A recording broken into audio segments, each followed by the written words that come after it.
জোরে বলতে হবে।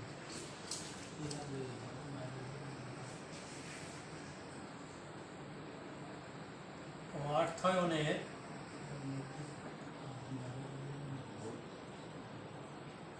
উৎস। আজকে আমাদের আলোচ্য বিষয় হচ্ছে অর্থায়নের উৎস। তা অর্থায়নের উৎসে যাওয়ার আগে আমাদের জানার দরকার আসলে অর্থায়নটা কি। আমরা জানি ব্যক্তিগত পর্যায় থেকে শুরু করে পরিবার, সরকার তথা যে কোনো ব্যবসায়িক প্রতিষ্ঠান সুন্দরভাবে পরিচালনা করতে গেলে অর্থের প্রয়োজন হয়। সেই অর্থটা কোন উৎস থেকে আসবে সেটা হলো অর্থায়নের উৎস। তা আমাদের আজকের আলোচ্য বিষয় হচ্ছে ব্যবসায় অর্থায়ন।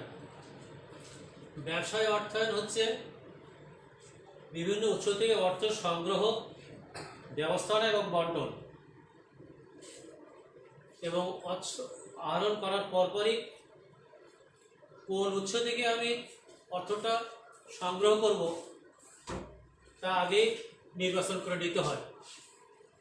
যদি যথাযথ উৎস থেকে অর্থায়ন করা সম্ভব না হয়, অনেক সময় দেখা যায় অর্থায়নের উৎস খরচ মোট আয় চেয়ে বেশি হয়ে যায়, তখন ব্যবসায়িক ক্ষতি হয়।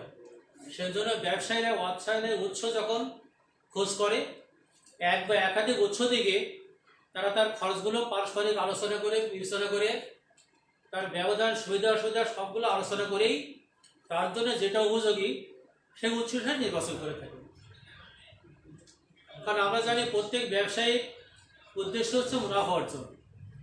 এখন ব্যবসায় অর্থায়নের উৎস খরচ যদি বেশি হয় এবং আয় যদি কম হয়, তাহলে ব্যবসায়ী ক্ষতিগ্রস্ত হবে। সেই কারণে ব্যবসায়ী কি করে, মোট আয় থেকে মোট ব্যয় বাদ দিয়ে মোট মুনাফা পায়। মোট মুনাফা থেকে উৎস খরচ এবং কর বাদ দিলে পায় নেট মুনাফা। তা আমাদের আজকের আলোচ্য বিষয় নেট মুনাফা সর্বোচ্চকরণ ও উৎস খরচ সর্বনিম্নকরণ।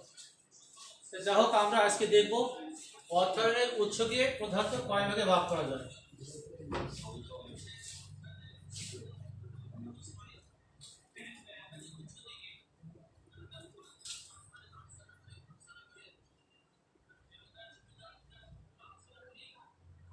অভ্যন্তরীণ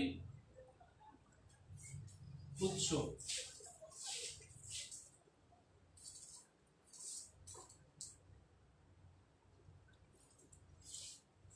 আর একটা হচ্ছে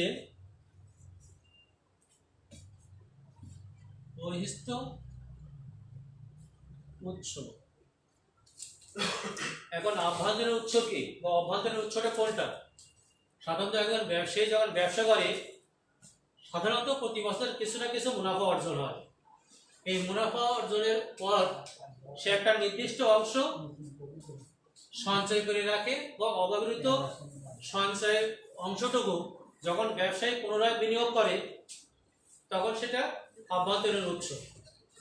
আভ্যন্তরীণ উৎসটা অপেক্ষাকৃত সহজ। আভ্যন্তরীণ উৎসটাকে বা অভ্যন্তরীণ উৎসটাকে আবারও দুই শ্রেণীতে ভাগ করা যায়।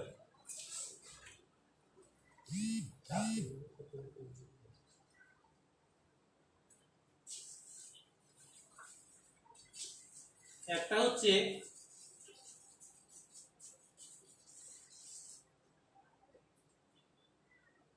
মালিকানা ভিত্তিক, আর একটা হচ্ছে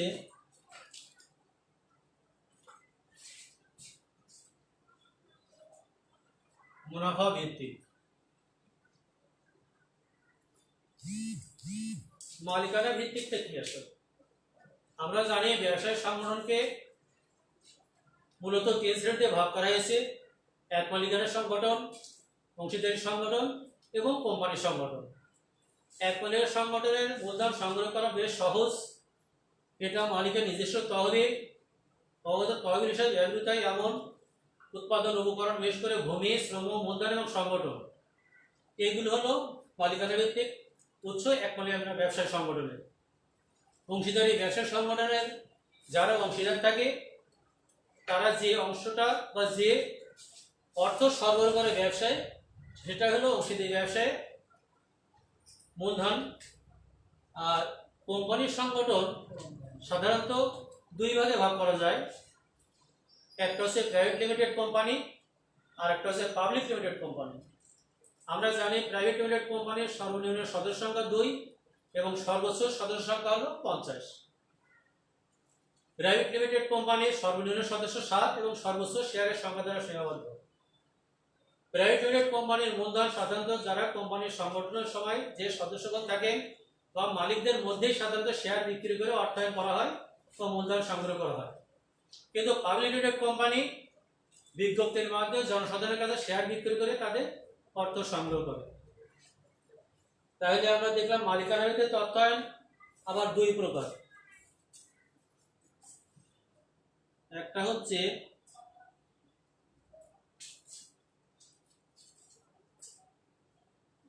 মালিকের মূলধন,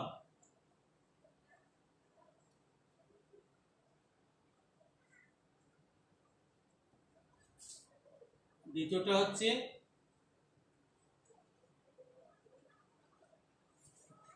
শেয়ার। আবার মুনাফা ভিত্তিক উৎসকে আমরা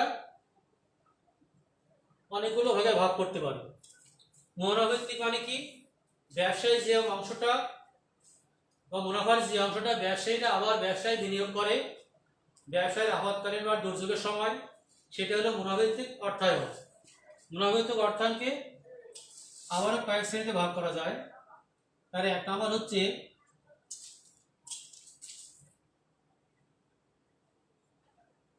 অবন্টিত মুনাফা ও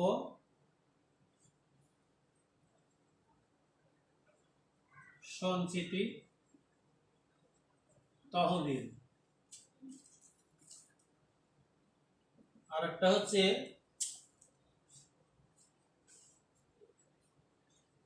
লভ্যাংশ সমতাকরণ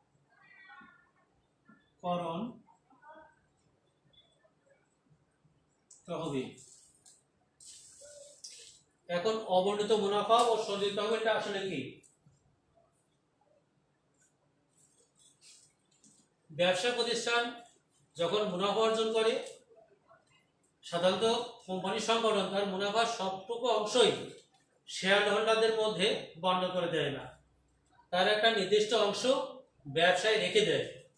ব্যবসায় ভবিষ্যতে আপৎকালীন এটা ব্যবহার করার জন্য যে অংশটা রেখে যায় ব্যবসায় অংশীদার শেয়ার হোল্ডার মধ্যে বন্টন না করে, সেটা হচ্ছে অবর্ণিত মুনাফা। আর এই অবর্ণিত মুনাফা দিয়ে যে তহবিল তৈরি করা হয় ভবিষ্যতের জন্য, সেটা হলো সঞ্চিত তহবিল। সাধারণত বিভিন্ন দুর্যোগের সময় এই তহবিল ব্যবহার করা হয়ে থাকে। আর একটা হচ্ছে লভ্যাংশ সমতাকরণ তহবিল। আমরা জানি কোম্পানি প্রতি বছর লভ্যাংশ ঘোষণা করে, কিন্তু কোনো বছর যদি লভ্যাংশ ঘোষণা না করে, সেই কোম্পানি সম্পর্কে তৃতীয় পক্ষ বা শেয়ার হোল্ডারদের একটা নেতিবাচক মনোভাব তৈরি হয়। কারণ প্রত্যেকেই বিনিয়োগ করে লভ্যাংশ প্রাপ্তির প্রত্যাশায়, কিন্তু অনেক সময় দেখা যায় লভ্যাংশ প্রত্যেক বছর সমহারে নাও হতে পারে। কখনো কখনো প্রাকৃতিক দুর্যোগ বা দেশে আভ্যন্তরীণ কোনো গোলযোগের কারণে, মন্দার কারণে, বিভিন্ন কারণে লভ্যাংশ সবসময় সমহারে উপার্জন না হতে পারে। তাই যখন বেশি লভ্যাংশ উপার্জিত হয়, তখন তার কিছু অংশ ব্যবসায়ী সুনাম সংরক্ষার্থে ব্যবসায়ীরা তহবিল তৈরি করে ব্যবসায় রেখে দেয়। এবং যে বছর মুনাফা কম হয়, সেই বছর সেই সঞ্চিত তহবিল ওখান থেকে লভ্যাংশ নিয়ে যে বছর মুনাফা কম হয় তার সাথে দিয়ে প্রত্যেক বছরে একটা মোটামুটি সমতা রাখার চেষ্টা করে। এটা হচ্ছে লভ্যাংশ সমতাকরণ তহবিল। এটা সাধারণত বড় বড় ব্যবসায়ী প্রতিষ্ঠানগুলো তাদের সুনাম রক্ষার্থে এটা করে থাকে।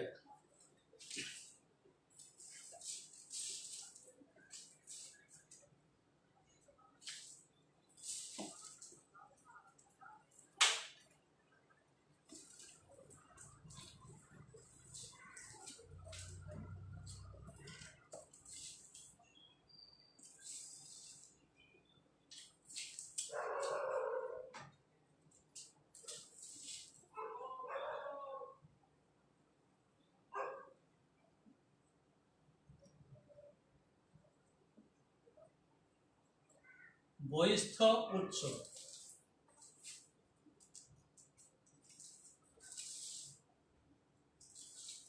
বহিস্থ উৎসকে আবার মেয়াদের ভিত্তিতে 3 শ্রেণীতে ভাগ করা হয়েছে।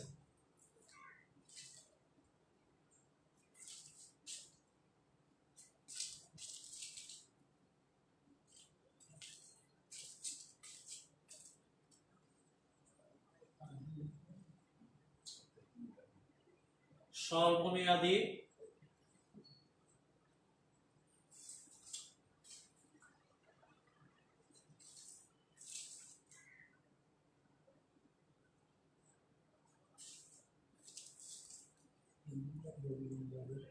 মধ্যমেয়াদী,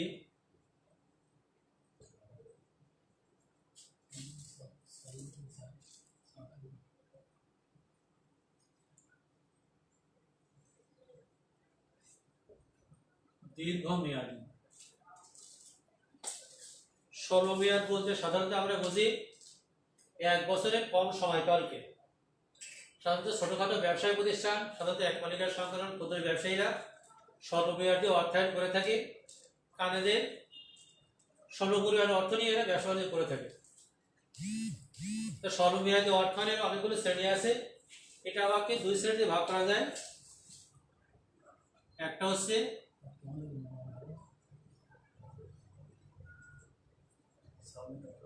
প্রাতিষ্ঠানিক, আর একটা হচ্ছে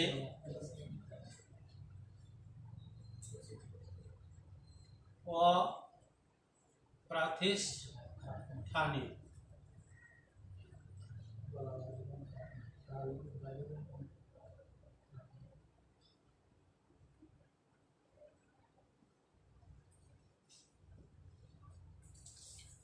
প্রাতিষ্ঠানিক অর্থটাই হচ্ছে কোনো প্রতিষ্ঠান কেন্দ্রিক। প্রাতিষ্ঠানিক অর্থায়নকে আবার আমরা একাধিক ভাগে ভাগ করতে পারি।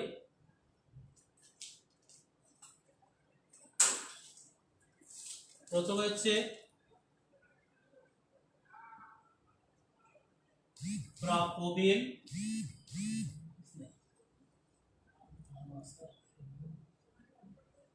বাটাকরণ,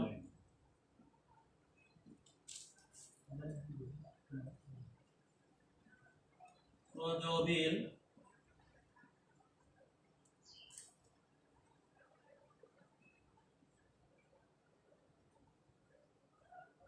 স্বল্পমেয়াদী,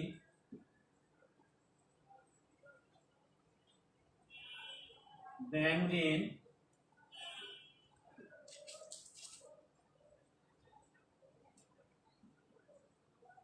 ব্যাংক জমাতিরিক্ত,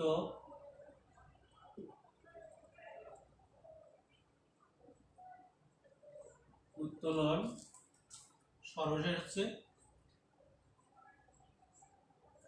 ক্ষুদ্র ঋণ। তো আমরা দেখলাম স্বল্পমেয়াদী অর্থায়নের 2 ধরনের ক্যাটাগরি বা শ্রেণী আছে। একটা হলো প্রাতিষ্ঠানিক, একটা হলো অপ্রাতিষ্ঠানিক। প্রাতিষ্ঠানিককে আবারও 5 শ্রেণীতে ভাগ করা যায়। প্রাপ্যবিল, বাটাকরণ। প্রাপ্যবিলটা আসলে কি? আমরা জানি বর্তমান জগতে ব্যবসায়িক লেনদেন বা ব্যবসায়িক কেনাবেচা নগদের পরিবর্তে ধারে বা বাকিতে বেশি হয়ে থাকে। বিক্রেতার কাছ থেকে ক্রেতা যখন বাকিতে পণ্য ক্রয় করে তখন অর্থ পরিশোধের জন্য একটা দলিলে অঙ্গীকারনামা দিয়ে থাকে। সাধারণত যে অঙ্গীকারনামা প্রদান করে থাকে ক্রেতা বিক্রেতাকে, সেটাকে আমরা বলছি বিক্রেতার কাছে প্রাপ্যবিল। এর মেয়াদ বা সময় থেকে সাধারণত 3 মাস বা 90 দিন ক্রেতা বিক্রেতাকে এটা দিয়ে থাকে। বিক্রেতা অনেক সময় তার নগদায়নের প্রয়োজন হলে প্রাপ্যবিলটা বাণিজ্যিক ব্যাংকের কাছে বাটাকরণের মাধ্যমে নগদ অর্থ সংগ্রহ করে। নগদ অর্থ সংগ্রহ করার সময় অবশ্যই বিক্রেতা যখন বাণিজ্যিক ব্যাংকে বিলটি বাটাকরণ করেন তখন সেখান থেকে 2 বা 3% ছাড় দিয়ে, অর্থাৎ কম দিয়ে টাকা পরিশোধ করা হয়। এখন প্রশ্ন আসতে পারে, টাকা কম নিয়ে বিক্রেতার লাভ কি? আসলে 3 মাস অপেক্ষা করার চাইতে 2% বা 3% বাটায় নগদ টাকা পেলে ব্যবসায়ী আবারও তার ব্যবসায়িক কার্য, প্রয়োজনীয় কাঁচামাল দৈনন্দিন খরচ পরিচালনা করে 3 মাসের মধ্যে একাধিকবার উৎপাদিত পণ্য কেনাবেচা করে অনেক লাভবান হতে পারে। সেজন্য ব্যবসায়ী জগতে একটা প্রচলন আছে। আবার বিক্রেতা শুধুমাত্র সুবিধা পায় এমন নয়, ক্রেতাও অনেক সুবিধা পেয়ে থাকে। কারণ 3 মাস নগদ টাকা পরিশোধ করতে হচ্ছে না ক্রেতাকে। তাহলে ক্রেতা এই 3 মাসের মধ্যে তার ক্রয়কৃত পণ্য বিক্রি করে নির্দিষ্ট সময়ের মধ্যে বিক্রেতাকে অর্থ প্রদান করতে পারে, তাতে ক্রেতাও লাভবান হয়। সেই জন্য প্রদেয় বিল বাটাকরণ পদ্ধতিটা ক্রেতা বিক্রেতা উভয়ের জন্য সুবিধাজনক। প্রদেয় বিল আমরা আগে বললাম যে প্রাপ্য বিল বিক্রেতার পক্ষে আসে বা বিক্রেতা গ্রহণ করে ক্রেতার পক্ষ থেকে। ক্রেতা যে বিলটা প্রদান করে থাকে সেটা হলো প্রদেয় বিল। ব্যবসায়ী জগতে একটা প্রদেয় বিলের প্রচলন আছে। অনেক ব্যবসায়ীদের দেখা যায় ছোটখাটো ব্যবসায়ীরা নগদ টাকার পরিমাণ যাদের কম থাকে, তারা ছোট ব্যবসায়ী, তাদের আস্থা বিশ্বাসের কারণে বিক্রেতা তাদের কাছে পণ্য বাকিতে বিক্রয় করে সেই পণ্য বিক্রয় করে তাদের অর্থ পরিশোধ করার মতন একটা সুযোগ দিয়ে থাকে।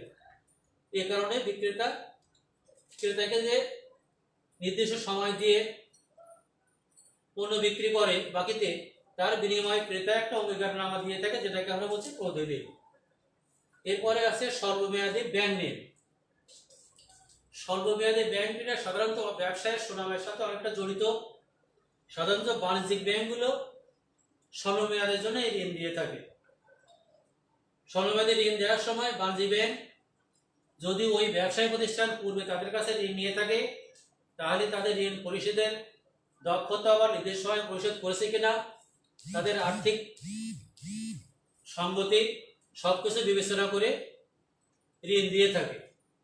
তাই স্বল্পমেয়াদী ঋণের একটা বিষয় হলো যে এখানে আসল এবং সুদের টাকা সব এককালীন পরিশোধ করতে হয়। সাধারণত বাণিজ্যিক ব্যাংকগুলো স্বল্পমেয়াদী ঋণ দিয়ে থাকে। ব্যাংক জমাতিরিক্ত উত্তোলন, এটা সাধারণত ব্যবসায়ীরাই এই উত্তোলনটা করতে পারে। ব্যাংক জমাতি উত্তোলন করতে হলে ব্যবসায়ীদের ব্যাংকে একটা নির্দিষ্ট হিসাব খুলতে হয়। আমরা জানি ব্যাংকের বিভিন্ন রকম হিসাব আছে, তার মধ্যে একটা হলো চলতি হিসাব, যেটা ব্যবসায়ীদের জন্যই শুধুমাত্র বেশি উপযোগী। চলতি হিসাবটাই এমন যে ব্যবসায়ীরা যতবার খুশি দিনে টাকা জমা দিতে পারে, যতবার খুশি টাকা উত্তোলন করতে পারে। এই চলতি হিসাবের বিনিময়ে তাদের কোনো সুদ দেওয়া হয় না। চলতি হিসাব সাধারণত ব্যবসায়ী খোলে, ব্যবসায়ীদের লেনদেন করে থাকে ব্যাংকে, সেখানে ব্যাংকের সাথে তাদের একটা আস্থা বা বিশ্বাসের সম্পর্ক তৈরি হয়, যে কারণে শুধুমাত্র আস্থা বিশ্বাসের উপর ভিত্তি করে ব্যাংক তার জমাকৃত টাকার অতিরিক্ত টাকাও ব্যবসায়ীকে তাদের প্রয়োজনে দিয়ে থাকে। এটা হলো ব্যাংক জমাকৃত উত্তোলন। তবে এখানে শুধু উত্তোলন করেই হয় না, সেখানে একটা নির্দিষ্ট করে সুদ ব্যাংকে অবশ্যই দিতে হয় ব্যবসায়ীকে। এরপরে আছে ক্ষুদ্র ঋণ। ক্ষুদ্র ঋণটা সাধারণত দেখা যায় কৃষি নির্ভর, কুটির শিল্প, এরকম ছোটখাটো যারা শিল্প প্রতিষ্ঠান তারাই ক্ষুদ্র ঋণ পেয়ে থাকে। ক্ষুদ্র ঋণটা সাধারণত গ্রামীণ ব্যাংক, যুব উন্নয়ন ব্যাংক, সমবায় ব্যাংক এরা দিয়ে থাকে। তবে এই ক্ষুদ্র ঋণটা সাধারণত একসাথে দেয় না, তারা তাদের প্রকল্প বা মূলধন বাজেটিং, যেটাকে আমরা প্রাক্কলন বলি, সেটা যাচাই করে যদি মনে করে যে প্রতিষ্ঠানটির প্রাক্কলনটা লাভজনক, তাহলে ক্ষুদ্র ঋণ বরাদ্দ করে। আর এই ঋণের সাধারণত এককালীন প্রদান করে না, এরা ধাপে ধাপে উন্নয়ন প্রক্রিয়ার সাথে সাথে দিয়ে থাকে। যখন প্রকল্পটি সার্থক হয় তখন তাদের ঋণের কিস্তি পরিশোধ করতে হয়। এটা গেল স্বল্পমেয়াদী অর্থায়নের প্রাতিষ্ঠানিক উৎস। এবার আমরা অপ্রাতিষ্ঠানিক উৎসের মধ্যে যাব।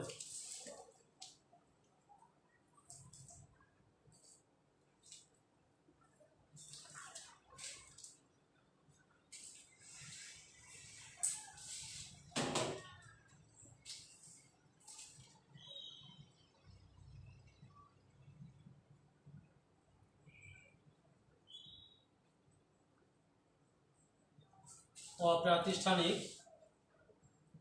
উৎস, এরও আবার অনেকগুলি উৎস আছে।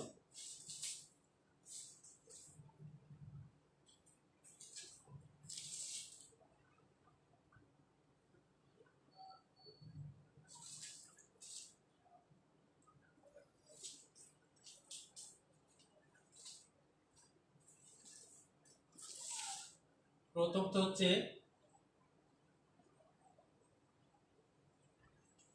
বাণিজ্যিক পত্র। ক্রেতা থেকে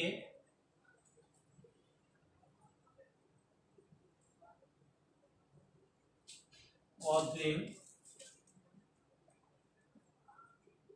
গ্রহণ।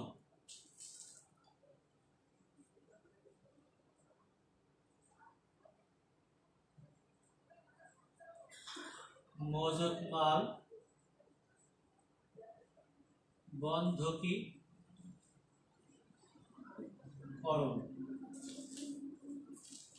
সর্বশেষ হচ্ছে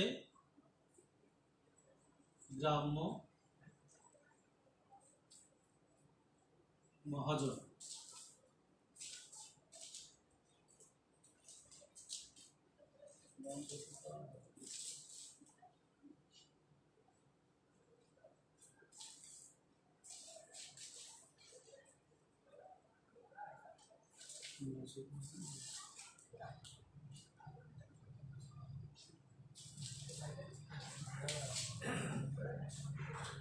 আমরা প্রথম দেখছি বাণিজ্যিক পত্র।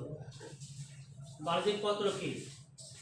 সাধারণত যখন কোনো ব্যবসায়িক প্রতিষ্ঠানে অর্থের প্রয়োজন হয় তখন যাদের ব্যবসায়িক সুনাম আছে তারা বাণিজ্যিক পত্র ক্রেতা সাধারণের কাছে বিক্রি করে বা জনসাধারণের কাছে বিক্রি করে অর্থায়ন করে থাকে। বাণিজ্যিক পত্রটাতে সাধারণত একটা নির্দিষ্ট পরিমাণ অর্থের উল্লেখ থাকে এবং সুদের হার এবং মেয়াদ উল্লেখ থাকে। সাধারণত সুদ, মেয়াদ এবং টাকার বেলার উল্লেখ থাকায় যে কোনো মানুষ এই বাণিজ্যিক পত্র ক্রয় করতে পারে এবং যখন সময় অতিক্রান্ত হয় তখন যারা বাণিজ্যিক পত্র ক্রয় করে তারা আসল টাকা এবং তার সাথে তাদের প্রাপ্য সুদ সব এককালীন পেয়ে যায়। সাধারণত যে সমস্ত ব্যবসায়িক প্রতিষ্ঠান বা ব্যক্তিত্ব, পেনশন তহবিল, বাণিজ্যিক ব্যাংক সাধারণত বাণিজ্যিক পত্র বিক্রি করে থাকে। ক্রেতা থেকে অগ্রিম গ্রহণ। অনেক সময় উৎপাদনকারী প্রতিষ্ঠান যখন তাদের দৈনন্দিন কার্য পরিচালনা করতে গিয়ে অর্থ ঘাটতি হয় অথবা কাঁচামাল ক্রয় করার সময় অর্থ ঘাটতি পড়ে তখন তারা তাদের যে স্থায়ী বিশ্বস্ত ক্রেতা তাদের কাছ থেকে পণ্য সরবরাহের অঙ্গীকার দিয়ে আগে অর্থ সংগ্রহ করে থাকে।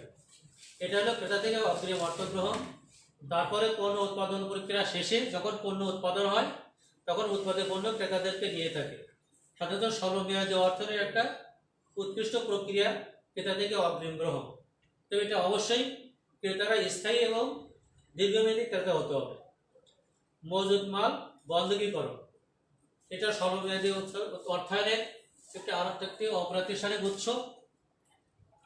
সাধারণত অনেক ব্যবসা প্রতিষ্ঠান তাদের দৈনন্দিন কাজ পরিচালনা করতে গিয়ে অর্থায়ন ঘাটতি হলে অথবা প্রয়োজনীয় কাঁচামাল ক্রয় করতে অর্থের ঘাটতি হলে তাদের উৎপাদিত পণ্য যেটা গুদামে সংরক্ষণ করা থাকে সেটা স্বনামধন্য ব্যবসা প্রতিষ্ঠান বা ব্যাংকের কাছে বন্ধক রাখে একটা নির্দিষ্ট সময়ের জন্য। বন্ধক রেখে তার কাছে থেকে অর্থ সংগ্রহ করে। সাধারণত আমরা জানি বাংলাদেশে কিছু কিছু পণ্য উৎপাদন হয় সারা বিশ্বেই, যে একটা নির্দিষ্ট মৌসুমে এগুলো সাধারণত ব্যবহার করা হয় কিন্তু উৎপাদন প্রক্রিয়াটা চলে সারা বছর, যেমন শীতকালীন পোশাক। কিন্তু এদের উৎপাদনের গতি সারা বছর ধরে রাখতে গিয়ে তাদের অনেক সময় নগদ অর্থের ঘাটতি হয়। তা যারা সাধারণত তাদের স্থায়ী ক্রেতা যারা শীত মৌসুমে তাদের কাছে পণ্য ক্রয় করবে তাদের যে কোনো একজনের কাছ থেকে বা অনেকের কাছ থেকে বা কোনো ব্যবসা প্রতিষ্ঠানের কাছ থেকে তাদের মজুত পণ্য একটা নির্দিষ্ট সুদের বিনিময়ে অর্থায়ন করে থাকে। মজুত পণ্য যখন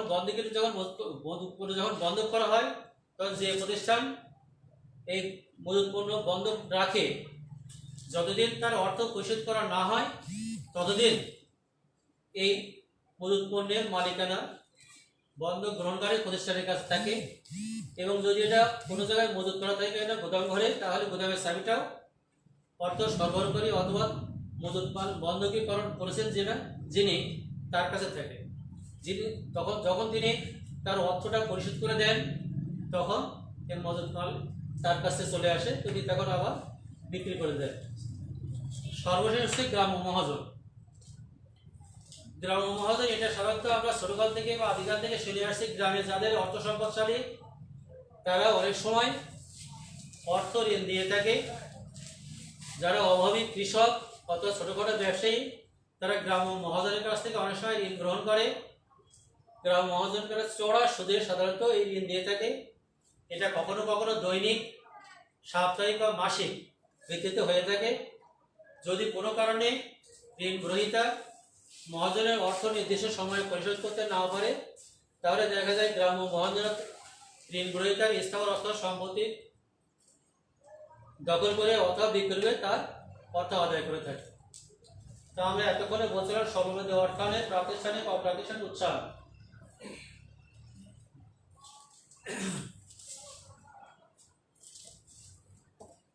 এবার আমরা যাব মধ্যমেয়াদী অর্থায়ন।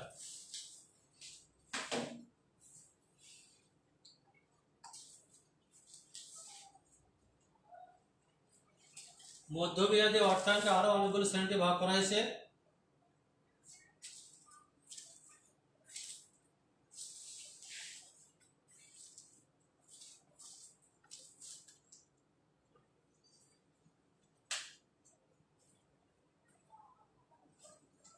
বাণিজ্যিক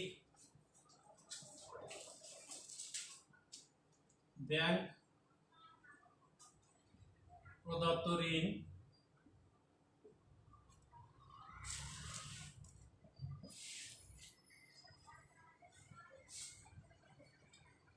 বিশেষায়িত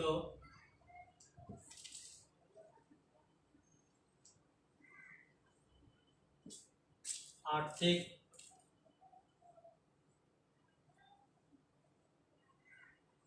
প্রতিষ্ঠান,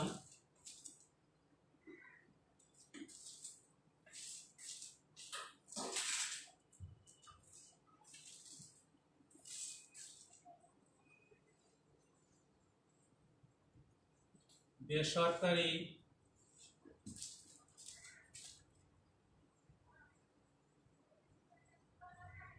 প্রতিষ্ঠান,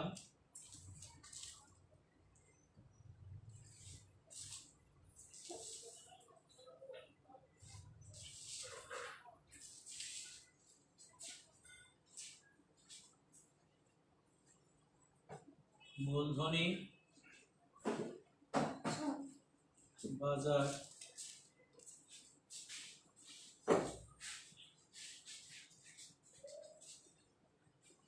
আন্তর্জাতিক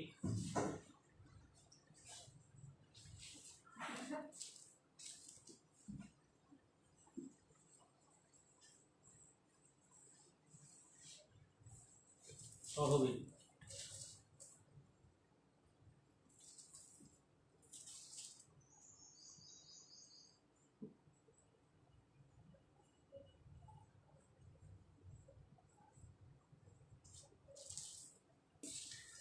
আমরা দেখলাম অর্থায়নের বহিস্থ যে উৎস, তার মধ্যমেয়াদী উৎসকে আবারও 5টা উৎস থেকে অর্থায়ন করতে পারে বাণিজ্যিকভাবে প্রদত্ত ঋণ।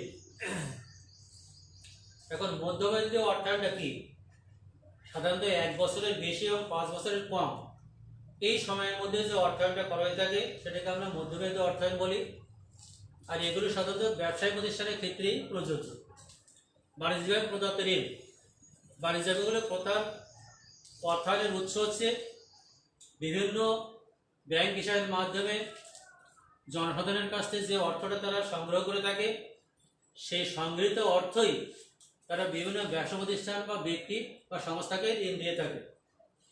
তা বাণিজ্যিক যখন কোনো প্রতিষ্ঠানে ঋণ দেয়, তখন ঋণ দানের আগেই তাকে জামানত হিসাবে ঋণ গ্রহীতাকে অবশ্যই তার ব্যবসায়িক দলিল অথবা স্থাবর অস্থাবর সম্পত্তির দলিল জমা রেখে এই 1 বছর থেকে 5 বছরের মধ্যে মেয়াদি ঋণ সংগ্রহ করতে হয়। মেয়াদি ঋণের একটা অর্থ ব্যবস্থাপনার সুবিধা হলো এর মেয়াদটা থাকে নির্দিষ্ট, সুদের হার থাকে নির্দিষ্ট।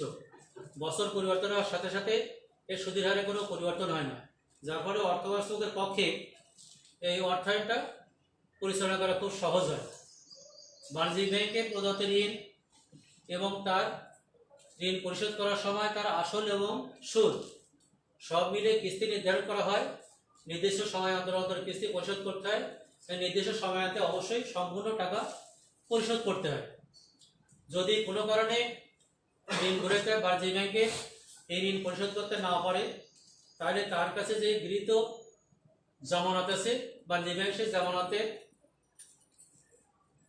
বিক্রি করে অর্থাৎ তার নিলাম করে সেখান থেকে সে তার অর্থ সংগ্রহ করতে পারে। তা সাধারণত বাণিজ্যিক ব্যাংক সাধারণত যে সমস্ত ব্যবসা প্রতিষ্ঠান সুনাম আছে, দীর্ঘমেয়াদী লেনদেন আছে, তাদের সাথে বিভিন্ন সময় তাদের সাথে যোগাযোগ করে থাকে, তাদেরই বাণিজ্যিক ব্যাংক ঋণ দিয়ে থাকে। বিশেষায়িত আর্থিক প্রতিষ্ঠান, কিছু কিছু প্রতিষ্ঠান আছে যারা ক্ষেত্র বিশেষে উন্নয়নের জন্য ঋণ দিয়ে থাকে। এই প্রতিষ্ঠানগুলো সর্বসাধারণ ঋণ দেয় না। বিশেষত আর্থিক প্রতিষ্ঠান যেরকম রাজশাহী কৃষি উন্নয়ন ব্যাংক, রাজশাহী অঞ্চলে কৃষকদের উন্নয়ন, বিশেষ করে ওখানে রাজশাহী অঞ্চলে আম একটা প্রধান কৃষি পণ্য। আম এবং অন্যান্য ফসলাদি যারা ফলায় তাদের জন্যই রাজশাহী কৃষি উন্নয়ন ব্যাংক ঋণ দিয়ে থাকে। আবার আছে শিল্প ব্যাংক, শিল্প সম্প্রসারণ, শিল্প যন্ত্রপাতি ক্রয়, তারপরে শিল্প প্রতিষ্ঠান স্থাপনের জন্য শিল্প ব্যাংক ঋণ দিয়ে থাকে। এরপর আছে বেসরকারি প্রতিষ্ঠান। বাংলাদেশ তথা বিশ্বের বিভিন্ন দেশে অনেকগুলো বেসরকারি প্রতিষ্ঠান আছে যারা মেয়াদি বা স্বল্পমেয়াদী ঋণ দিয়ে মধ্যমেয়াদী ঋণ দিয়ে থাকে। এইগুলো আছে যেরকম আশা, ব্রাক, গ্রামীণ ব্যাংক, প্রশিকা, এরকম। এরা প্রতিষ্ঠানে ঋণ দিয়ে সাধারণত সুদ সহ কিস্তি নির্ধারণ করে দেয় এবং নির্দিষ্ট সময়ান্তে ঋণ গ্রহীতা তাদের কিস্তি পরিশোধ করে। কিস্তি পরিশোধ করতে ব্যর্থ হলে বেসরকারি প্রতিষ্ঠান বিভিন্ন কৌশলে তাদের ঋণের কিস্তি আদায় করার চেষ্টা করে। মূলধনী বাজারের প্রতিষ্ঠান, এছাড়া অনেকগুলো প্রতিষ্ঠান আছে যারা শুধুমাত্র অর্থ বিনিয়োগ করে থাকে। অনেক বিমা কোম্পানি আছে, বিনিয়োগ কোম্পানি আছে, পেনশন কোম্পানি আছে যারা অর্থ বিনিয়োগ করে থাকে। তারা এই মধ্যমেয়াদী বিনিয়োগ করে মুনাফা অর্জন করে। সর্বশেষ হচ্ছে আন্তর্জাতিক তহবিল। আন্তর্জাতিক তহবিলের সাধারণত 1945 সালে গঠিত হয়। এই আন্তর্জাতিক তহবিলের সদস্য এখন 199 জন। সাধারণত বিভিন্ন দেশের অর্থায়ন করে থাকে। বিভিন্ন দেশ যখন বড় বড় প্রকল্প বাস্তবায়ন করছে তাদের আভ্যন্তরীণ উৎস থেকে অর্থায়ন করতে পারে না বা অতিরিক্ত অর্থের প্রয়োজন হয়, তখন আন্তর্জাতিক তহবিল থেকে তারা নির্দিষ্ট মেয়াদের জন্য অর্থায়ন করে থাকে। সাধারণত সদস্যভুক্ত দেশগুলো আন্তর্জাতিক তহবিল থেকে অর্থ সংগ্রহ করতে পারে।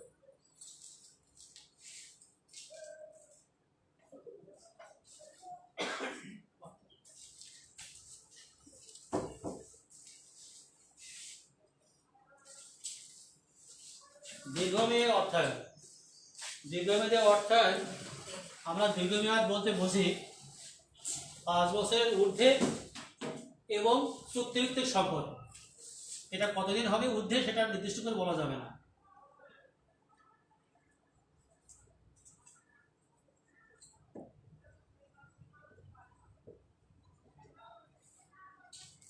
দীর্ঘমেয়াদী উৎস, 3টা উৎস থেকে সাধারণত অর্থ সংগ্রহ করা যায়।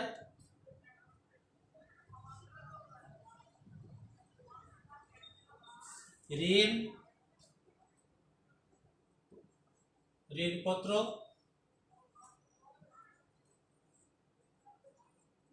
লিজিং। সাধারণত দেখা যায় ঋণটা বিভিন্ন ঋণদানকারী প্রতিষ্ঠান, বিশেষ করে বাণিজ্যিক ব্যাংক, এদেরকে ঋণের ব্যবসায়ী বলা হয়ে থাকে। এরা ব্যবসায়ীদের প্রয়োজনে ব্যবসায় প্রতিষ্ঠান স্থাপন, যন্ত্রপাতি ক্রয়, সম্প্রসারণ, দীর্ঘমেয়াদী যে মূলধনের প্রয়োজন হয় সেই মূলধন সরবরাহ করার বিরুদ্ধে বাণিজ্য ব্যাংকগুলো অর্থায়ন করে থাকে, যেটাকে আমরা ঋণ বলছি। এই ঋণ প্রদানের পূর্বে বাণিজ্যিক ব্যাংক বা ঋণদানকারী প্রতিষ্ঠান ঋণ গ্রহীতাদের স্থাবর অস্থাবর সম্পত্তি দলিল জামানত হিসাবে রাখে, তার বিনিময়ে ঋণ দিয়ে থাকে এবং এখানে সুদের হার নির্দিষ্ট থাকে, সময়টাও নির্দিষ্ট থাকে, যার ফলে নির্দিষ্ট সময় সুদ এবং আসল টাকা পরিশোধ করতে পারে। এরপর আছে ঋণপত্র। ঋণপত্র হচ্ছে সাধারণত একটা ব্যবসা প্রতিষ্ঠান, বিশেষ করে কোম্পানির সংগঠন এই ঋণপত্র বিক্রি করে থাকে। ঋণপত্র বিক্রি করে তারা স্বল্প সময়ের মধ্যে বা দীর্ঘ সময়ের জন্য অর্থায়ন করতে পারে।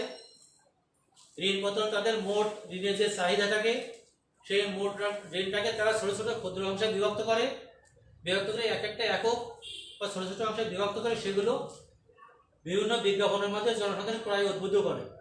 জনগণ কোনো প্রতিষ্ঠিত বা সুনাম আছে এমন প্রতিষ্ঠানে ঋণপত্র ক্রয় করে। সাধারণত যাদের কাছে স্বল্প সময়ের জন্য বা দীর্ঘ সময়ের জন্য কিছু অলস টাকা থাকে, তারা সেই টাকাগুলো দ্বারা ঋণপত্র ক্রয় করে থাকে। এখানে নিরাপত্তা থাকে। ব্যবসায়ের সুনামি হলে জমানত। এখানে নির্দিষ্ট সময়ান্তে ঋণ প্রদানকারী তার ঋণের টাকা সাথে সুদ পেয়ে থাকে। সর্বশেষ হচ্ছে লিজিং। লিজিং শব্দটার অর্থ অনেকটা এরকম ভাড়া, নির্দিষ্ট সময়ের জন্য ভাড়া নেওয়া। সাধারণত নতুন প্রতিষ্ঠান এবং ছোটখাটো প্রতিষ্ঠান অনেক সময় দেখা যায় ব্যবসায় প্রতিষ্ঠানের কালীন নগদায়নের সংকট থাকে, তখন তারা কি করে, প্রয়োজনীয় যন্ত্রপাতি ক্রয় করতে পারে না। যখন ক্রয় করতে পারে না, ব্যবসায় কাজ পরিচালনা করার জন্য লিজিং কোম্পানির সাথে তারা যোগাযোগ করে। লিজিং কোম্পানির সাথে যোগাযোগ করে তারা একটা নির্দিষ্ট মেয়াদের জন্য তাদের প্রয়োজনীয় যন্ত্রপাতি লিজ নেয়, অর্থাৎ ভাড়া নেয়। এই ভাড়া নিয়ে তারা নির্দিষ্ট হারে, সেটা মাসিক বা বার্ষিক হারে ভাড়া প্রদান করে। ভাড়া প্রদানের বিনিময়ে তারা ওই মেশিন বা যন্ত্রপাতি ব্যবহারের সুবিধা পায়। যদি মেশিনটা কোনো কারণে ত্রুটিপূর্ণ হয়, অকেজ হয়, তাহলে লিজিং কোম্পানি সেটা মেরামত করে দেয়। লিজ গ্রহীতা এই খরচ বহন করতে হয় না। তবে যদি ছোটখাটো ত্রুটি হয়, তাহলে দেখা যায় লিজ যিনি নিছেন তিনি তার কাজের সুবিধাটা সংশোধন করে থাকে। এটা একটা অভিনব পদ্ধতি। এটা সাধারণত যাদের আর্থিক অবস্থা অতটা সবল নয়, ছোটখাটো ব্যবসায়ী প্রতিষ্ঠান, নতুন ব্যবসায়ী প্রতিষ্ঠান, তাদের জন্য লিজিংটা একটা অভিনব পদ্ধতি। যাই হোক শিক্ষার্থীরা, আজকে আমরা অর্থায়নের উৎসের ধরন, শ্রেণীবিভাগ এগুলো নিয়ে আলোচনা করছিলাম। আমি প্রথমে আরো একবার রিভিউ করি। আমরা অর্থায়নকে প্রধানত দুই ভাগে ভাগ করেছিলাম: আভ্যন্তরীণ অর্থায়ন, বহিস্থ অর্থায়ন। আভ্যন্তরীণ অর্থায়নকে আমরা দুই ভাগে ভাগ করছিলাম। একটা ছিল মালিকানা ভিত্তিক, একটা ছিল মুনাফা ভিত্তিক। মালিকানা ভিত্তিক ছিল দুই প্রকার, একটা ছিল মালিকের মূলধন, একটা ছিল শেয়ার। মুনাফা ভিত্তিক ছিল দুই প্রকার: অবন্টিত মুনাফা সঞ্চিত তহবিল এবং লভ্যাংশ সমতাকরণ তহবিল। এরপরে ছিল মুনাফা ভিত্তিক তহবিল। মুনাফা ভিত্তিক তহবিল ছিল বহিস্থ উৎস। বহিস্থ উৎস ছিল তিন শ্রেণীতে ভাগ করেছিলাম আমরা: স্বল্পমেয়াদী অর্থায়ন, মধ্যমেয়াদী এবং দীর্ঘমেয়াদী। স্বল্পমেয়াদী অর্থায়নকে আবারও দুই ভাগে ভাগ করেছে: প্রাতিষ্ঠানিক, অপ্রাতিষ্ঠানিক। প্রাতিষ্ঠানিক আমরা বলছিলাম প্রয়োজনীয় বিল, প্রাপ্য বিল।